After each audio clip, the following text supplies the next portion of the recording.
Welcome back to Vivid Noise. Kirby as a series is just one of those that sort of existed in the background for me. I'm familiar with all of the main titles and have watched tons of videos on them, but almost never feel inclined to sit down and play one of them. Okay, I have played Kirby's Epic Yarn, but not only does that game play very differently compared to the standard Kirby formula, but it also only caught my interest because of the art direction. I honestly think I've spent more time controlling Kirby in Smash Bros. Than in his own games. Now you're probably wondering why out of all of the mainline Kirby games, I've decided to do a video on the Crystal Shards. Well, aside from my obsession with everything N64 and Y2K, I think this one stands out in ways that I would like to talk about and compare to other similar games. Before I dive into the gameplay, I need to give this game some serious credit for its visual presentation. Unlike 90% of N64 platformers, and I really do specifically mean platformers since racers, shooters, and other such genres don't really have this problem, where most platformers on the system have this empty, foggy, and nowadays YouTube fodder quality to them, Kirby 64 is positively brimming with life. This is mostly thanks to Kirby's distinct art direction and music,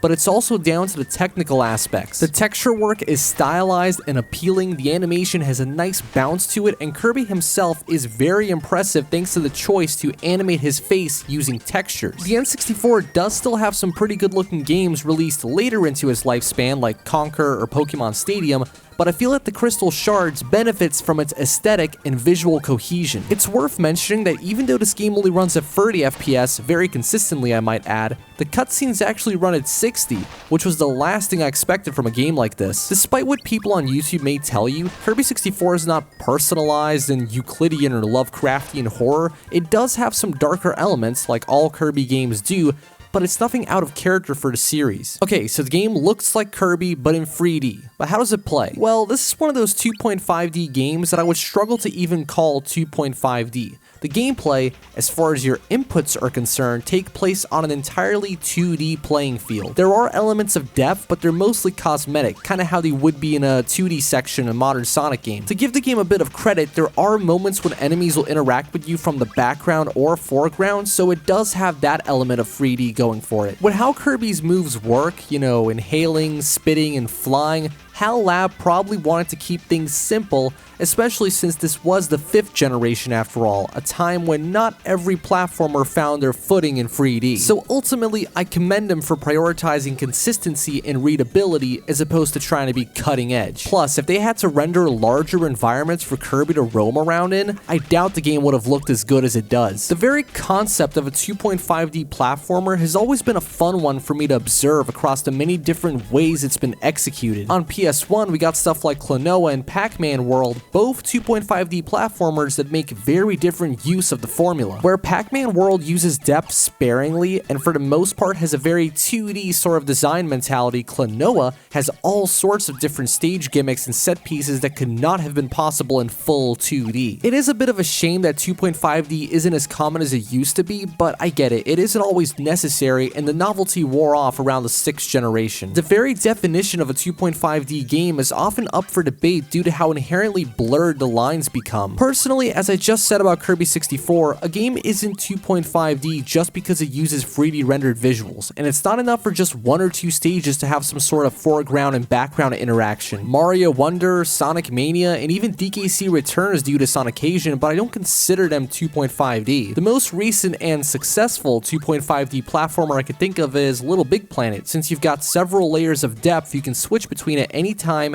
and it's an integral mechanic to the level design. Let me know what you guys define as a 2.5D platformer. Is it just a matter of presentation, or does it have to incorporate some sort of spatial depth to the gameplay? Aside from the new look, Kirby 64 introduced a mechanic that wouldn't stick around, and that is the second thing about this game that prompted this video. Just like in every other Kirby game, you can swallow the enemies you inhale, and if they had some sort of elemental ability, Kirby himself gets to harness that same power. Where the Crystal Shards differs is in that second empty slot on the bottom right. Kirby can now spit his current ability back out and attack another enemy with it to combine it with whatever element that other enemy had. And if the new element is the same as the last, you get an amplified version of whatever ability you had. But if the elements are different, you get access to a wealth of new, unique powers for Kirby to use. At first, I wondered why they would ever remove such a feature, since it adds so much more variety to a system that could very easily grow stale. But after playing the game for just a little bit longer, it finally hit me. The power combo is essentially wasted effort on the developer's part. If you know anything about Kirby, then I shouldn't have to tell you that his games aren't exactly the most challenging, at least when it comes to the combat. Most enemies die in one hit, and boss strategies are never anything too elaborate. What I'm implying here is that the combat has very little depth,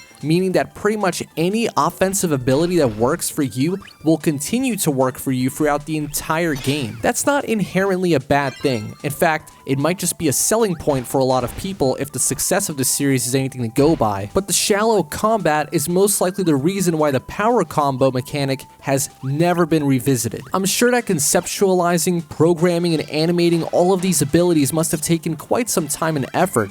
Even if the two powers are the same functionally, they still have to look and sound different. And seeing as most of them achieve the same thing, doing damage to the boss, it doesn't really make a whole lot of sense to have to expend those resources that could be better spent on more levels, secrets, or overall polish, for example. Sure, you could also make the same argument for the enemies themselves, since most of them are dealt with the same way, but if you want to make your game feel alive and animated, you can't afford to skimp out on the creatures that populate your world. So when it comes to a platformer, I think it makes far more sense to have a greater variety of obstacles rather than more ways to deal with the same obstacle. This obviously isn't a platformer, but Serious Sam 2 had that exact issue, where you had a wide arsenal, but your choice was ultimately inconsequential for most combat encounters. Although I guess it also doesn't help since that game is a shooter, so the combat is at the core of the entire experience. Kirby 64 isn't the only game out there that introduces a move that never gets revisited later. Remember when Mario could do a breakdance kick, or when Sonic had that weird energy projectile kick thing in the 3DS version of Lost World? What about that time Mario had what was essentially a homing attack in both Galaxy games? I think the one-off move I missed the most is the Mega Ball from Mega Man 8. It really expanded the range of different level designs Capcom could build around the enhanced mobility it gave Mega Man,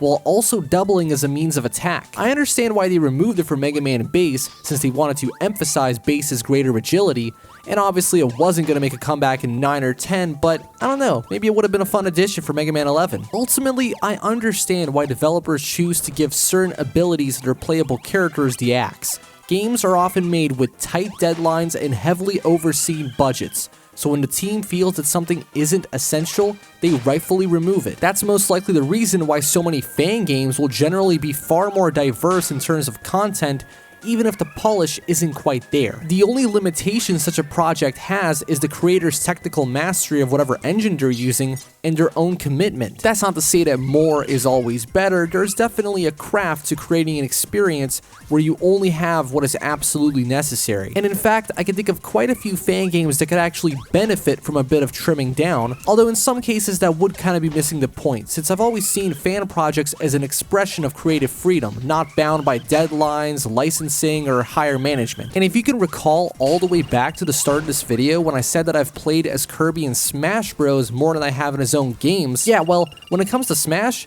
I've just realized its true appeal, aside from the gameplay that's both great on your own and with friends. Smash Bros has that same kind of fan game energy. Let's just put in as much stuff in the game as we can before the system crashes. And it's all done in the name of celebrating all of these different franchises, some of which are now better known as fighters than in their own respective games. And as for Kirby 64, it's an odd one, but it still feels fairly in line with Kirby's gameplay, and most importantly to me, it got me thinking about super specific video game stuff again. And on that note, I think it's time to end another episode of Vivid Noise. Thank you so much for watching. See you guys next time.